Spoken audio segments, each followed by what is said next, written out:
Otep à tous, bienvenue sur la chaîne des panafricanistes par essence, par conviction et par excellence. Celle des citoyens qui émitent par nécessité et obligation de combat.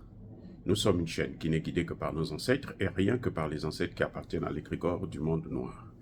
Par conséquent, nous ne croyons en aucun Dieu venu de l'étranger. Toutefois, cette vidéo n'est aucunement destinée à inciter à la haine ou à la violence, car nous menons un combat qui d'abord et avant tout spirituel, intellectuel et démocratique. Ensuite, il est politique, géopolitique et géostratégique. Contre l'impérialisme, le colonialisme, le néocolonialisme et l'endocolonat, qui sont tous qualifiés de crimes contre l'humanité. Nous menons ce combat sur la base du principe fondamental que nous avons hérité de nos ancêtres kémites, qui est celui de la Mahat, c'est-à-dire solidarité, vérité et justice. Vous êtes donc en droit de connaître la vérité et nous avons l'obligation de vous dire la vérité, rien que la vérité, afin que justice soit rendue au continent africain. Et ça, c'est notre modeste contribution dans cette noble lutte en faveur de la souveraineté, la dignité, la solidarité et l'unité africaine. C'est exactement ça que nous appelons le panafricanisme. Bien-aimés frères et sœurs, le président ukrainien Volodymyr Zelensky vient de déclarer qu'il y aura désormais des négociations. Les négociations vont se tenir en Suisse, à Davos notamment, chez les mondialistes, et il invite tous les pays d'Amérique latine pour participer à ces négociations. Ces négociations, selon Volodymyr Zelensky, il a fait la déclaration depuis Buenos Aires, depuis l'Argentine, là où le nouveau président Javier vient de prêter serment, et il a participé à cela, et c'est là-bas qu'il a déclaré.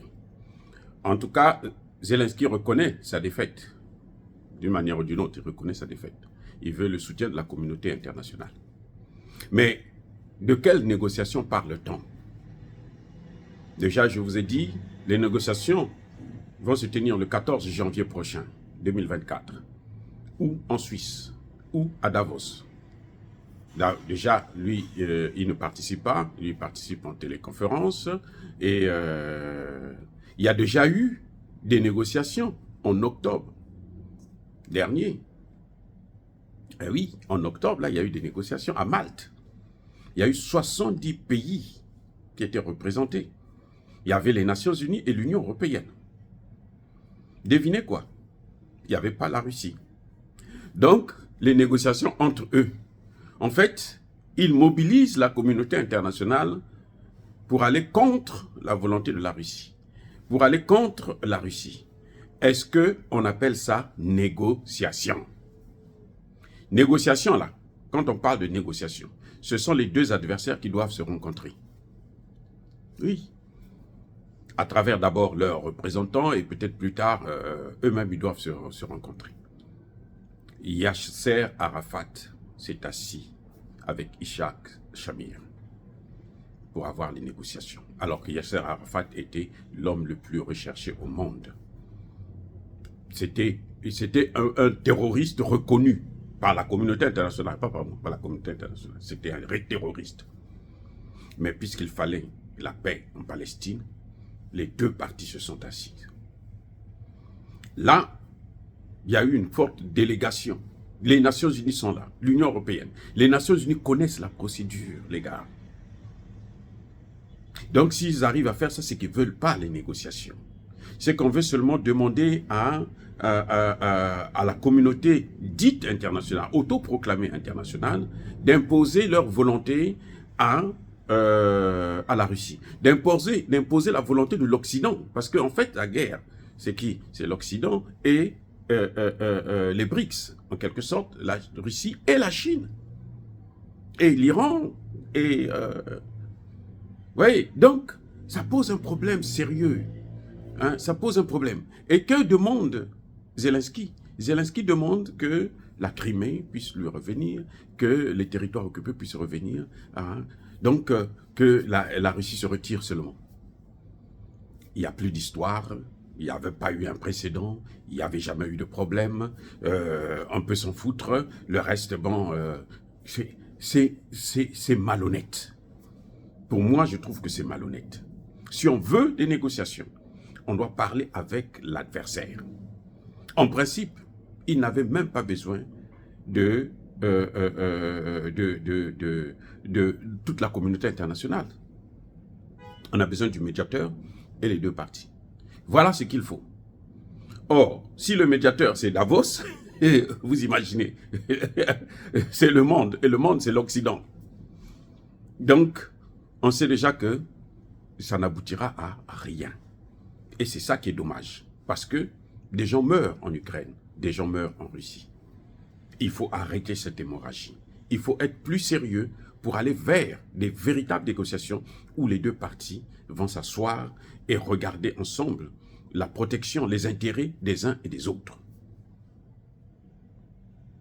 Voilà ce qui se passe. Parce que la Russie n'est pas comme ça, tombée, comme on le dit,